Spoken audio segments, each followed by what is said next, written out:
Hello everyone, स्वागत है आप सभी का हमारे यूट्यूब चैनल ज्ञान गंगा हिंदी में।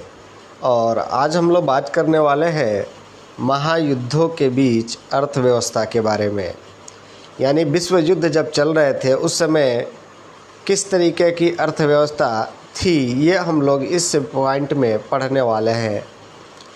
तो आइए वीडियो शुरू करते हैं। दे रहा है कि पहला महायुद्ध जो था मुख्यतः यूरोप में लड़ा गया। इसलिए लड़ा गया यूरोप में क्योंकि इसके अधिकांश देश जो थे वो यूरोपीय देश ही थे। तो इसलिए इसको माना जाता है कि मुख्य रूप से यह यूरोप में लड़ा गया, लेकिन इसके असर सारी दुनिया ने महसूस किए। यानी विश्व युद्ध के बाद जो स्थिति उत्पन्न हुई, इसको पूरी दुनिया के लोगों ने महसूस किया।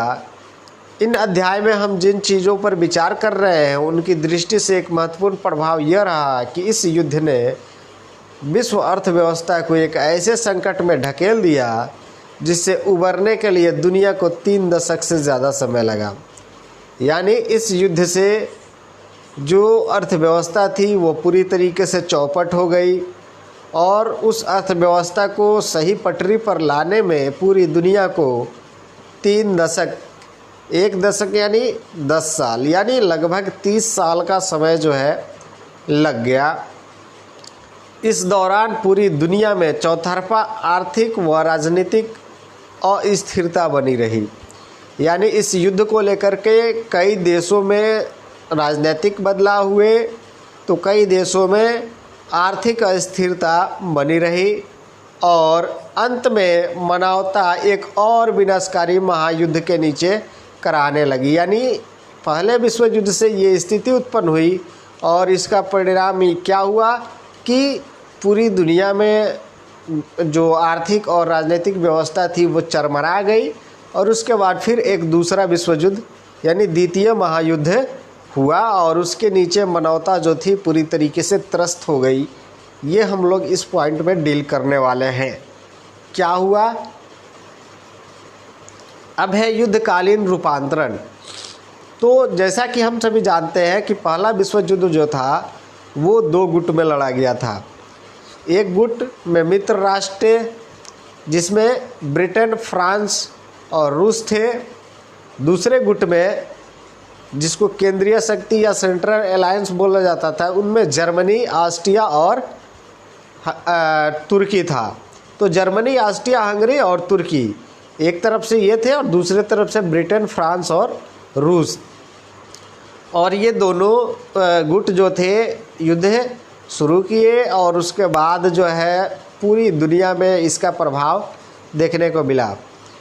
जहाँ तक ये युद्ध जो था ये पहले ऑस्ट्रिया और सर्बिया के बीच शुरू हुआ, लेकिन धीरे धीरे इसमें एक एक करके अन्य देश जो है शामिल होते गए और पूरा देश जो था इस युद्ध की चपेट में आ गया।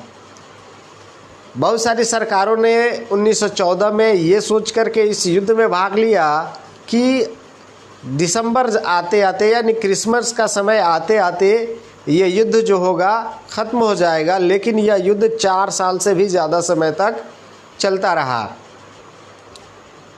और मानव सभ्यता में इससे भीषण युद्ध यानी ऐसा भीषण युद्ध पहले कभी नहीं हुआ था।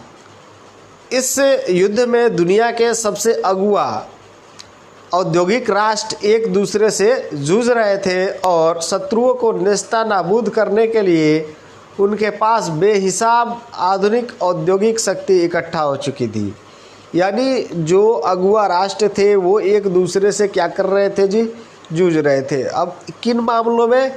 तो जो औद्योगिक राष्ट्र थे यानी औद्योगिक दृष्टि से जो आगे बढ़ रहे थे, अमेरिका हो गया, ब्रिटेन हो गया, रूस हो गया, जर्मनी हो गया, ये देश जो थे औद्योगिक रूप से विकसित हो रहे थे और ये एक दूसरे के खिलाफ थे और अपने शत्रुओं को नेस्तनाबूद करना चाहते थे और इसके लिए इनके पास बहुत ज़्यादा आधुनिक हथियार इकट्ठा थे।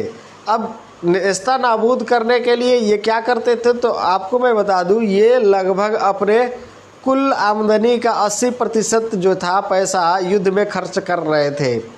चाहे वो जर्मनी हो, ब्रिटेन हो, फ्रांस हो या रूस हो। तो आप अनुमान लगा सकते हैं कि किस हद तक ये युद्ध जो था एक दूसरे के खिलाफ लड़ा जा रहा था।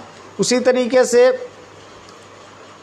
जो है ये एक दूसरे से इतने ज़्यादा चिढ़ थे कि तरह तरह के जो आधुनिक हथियार थे उनका इस्तेमाल करने से ये एक दूसरे से नहीं हिचकते थे। यहाँ इसलिए महायुद्ध इसको कहा गया क्योंकि इसके बहुत सारे रीज़न थे। जैसे पहला रीज़न यहाँ बता रहा है कि यह युद्ध जो था मशीन गन, टैंकों, हवाई जहाज़ों और रासायनिक हथियारों का भयानक पैमाने पर इस्तेमाल किया गया। यानी यह पहला युद्ध था, यह पहला औद्योगिक युद्ध था जिसमें कौन कौन सी चीज़ें अपनाई गई। तो मशीन गन था, टैंक था, हवाई जहाज़ से और रासायनिक हथियार, यानी हवाई जहाज़ से बम गिराए गए या रासायनिक हथियार का भयानक प्रयोग किया गया। जैसे तरह तरह के रासायनिक हथियार थे जिसमें से आप लोगों ने एक हथियार का नाम सुना था, एजेंट ऑरेंज। तो एजेंट ऑरेंज जो था वो भी एक रासायनिक हथियार था और ये क्या था कि ये अगर कहीं गिर जाता था या कहीं शरीर में गिर जाए तो या पेड़ पौधों पे गिर जाए तो वो उससे चिपक जाता था और जलता रहता था। तो इससे बड़े पैमाने पर फसल बर्बाद हुए और लोगों की जानें भी गई। तो इस तरीके से इस युद्ध में पहली बार इतने भयानक हथियारों का इस्तेमाल किया गया और ये आधुनिक उद्योग की देन थी, यानी आधुनिक उद्योगों में ये चीज़ें बनाई गई थी। इसके अलावा दूसरा चीज़ क्या था रीज़न जिसकी वजह से हम कह सकते हैं कि यह महायुद्ध था। पहला तो इसमें दुनिया भर से असंख्य सिपाहियों को भर्ती किया गया और उन्हें विशाल जलपोत व रेलगाड़ियों में भरकर युद्ध मोर्चों पर ले जाया जाना था। यानी बहुत ज़्यादा बड़ी संख्या में लोगों को भर्ती किया गया, यानी इतनी ज़्यादा भर्ती किया गया कि आपको मैं बता दूं कि कई देशों की जनसंख्या जो थी वो आधी हो गई। यानी अब महिलाओं को जो था काम करना पड़ा। तो ये बहुत बड़ा एक रीज़न था जिसकी वजह से हम मान सकते हैं यह महायुद्ध था। तो उनको क्या किया गया कि विशाल जलपोतों द्वारा या रेलगाड़ियों द्वारा जहाँ युद्ध होता था वहाँ ले जाया गया। तीसरा रीज़न ये था कि इस युद्ध में इतनी ज़्यादा जो है मार काट मचा कि कल्पना इसकी नहीं की जा सकती। इस युद्ध में लगभग 90 लाख से ज़्यादा लोग मारे गए और 2 करोड़ लोग घायल हुए। अनुमान लगा सकते हैं। अगर हम बात करें इंग्लैंड की, रूस की, तो इन देशों की लगभग 5 लाख जनसंख्या जो थी मारी गई थी। तो ये कह सकते हैं कि बहुत बड़ा एक रीज़न था कि इस युद्ध को महायुद्ध कहा जा सके। तो औद्योगिक युग का हम कह सकते हैं कि ये एक असर था कि इतने ज़्यादा खतरनाक हथियार बना रखे थे इन लोगों ने कि बड़ी संख्या में लोगों की जानें चली गई। 90 लाख लोग मारे गए और 2 करोड़ लोग घायल हो गए। अब मृतकों और घायलों में ज़्यादातर कामकाजी उम्र के लोग थे, यानी जितने लोग काम करने वाले थे वे इस मृतक और घायलों में शामिल थे। इस वजह से हुआ ये कि काम करने वाले लोगों की संख्या जो थी घट गई।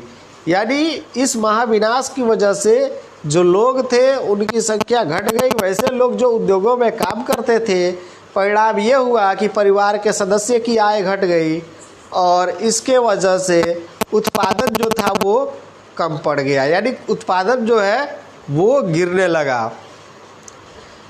युद्ध के समय उत्पादन के लिए, क्योंकि पुरुष जो थे उस समय वो तो चले गए थे युद्ध के लिए, तो इस वजह से युद्ध की वजह से पूरा समाज जो था वो उसका नज़रिया भी बदल गया।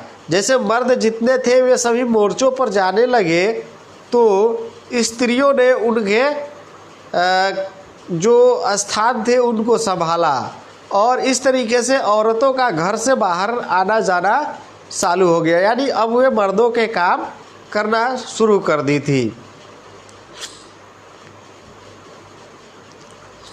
नेक्स्ट है कि दुनिया के जो शक्तिशाली आर्थिक ताकतें थी उनसे उनका संबंध जो है टूट रहा था।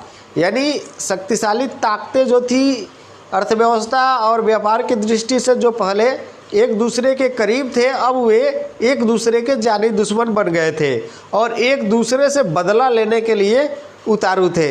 यहाँ दे रहा है कि ब्रिटेन को अमेरिकी बैंकों और अमेरिकी जनता से भारी कर्ज लेना पड़ा। फलस्वरूप इस युद्ध में अमेरिका को कर्जदार की बजाय यानी कर्जा देने की बजाय कर्जदाता यानी जिस कर्जा देने वाला ही यानी उन्हीं पर निर्भर होना पड़ा बाकी सारे देशों को, जैसे यहाँ ब्रिटेन की चर्चा हो रही है। इस युद्ध के लिए ब्रिटेन को अमेरिकी बैंकों और अमेरिकी जनता से भारी कर्जा लेना पड़ा, यानी अमेरिका से ब्रिटेन को कर्ज लेना पड़ा। अमेरिका से इसके अलावे बहुत से ऐसे देश थे जो कर्ज ले रहे थे।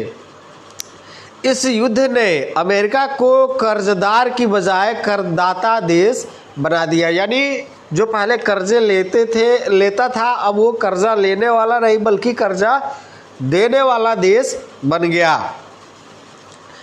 कहने का आशय कि युद्ध के बाद दूसरे देशों में अमेरिका व उसके नागरिकों की संपत्ति की कीमत अमेरिका में दूसरे देशों की सरकारों या उन नागरिकों के स्वामित्व अथवा नियंत्रण वाली संपदाओं से कहीं ज़्यादा हो चुकी थी। यानी अमेरिका ने इतने ज़्यादा कर्ज दे रखे थे कि जिस देश में सरकार के पास जितनी संपत्ति थी उससे कहीं ज़्यादा की संपत्ति जो थी अमेरिका की जनता वहाँ के लोगों को दे चुकी थी। तो इस तरीके से आप अनुमान लगा सकते हैं कि क्या हालात बन गए थे इस प्रथम विश्व युद्ध की वजह से। तो बस आज के लिए इतना ही, मिलते हैं फिर अगली वीडियो में। तब तक आप पढ़ते रहें, सीखते रहें, देखते रहें। धन्यवाद।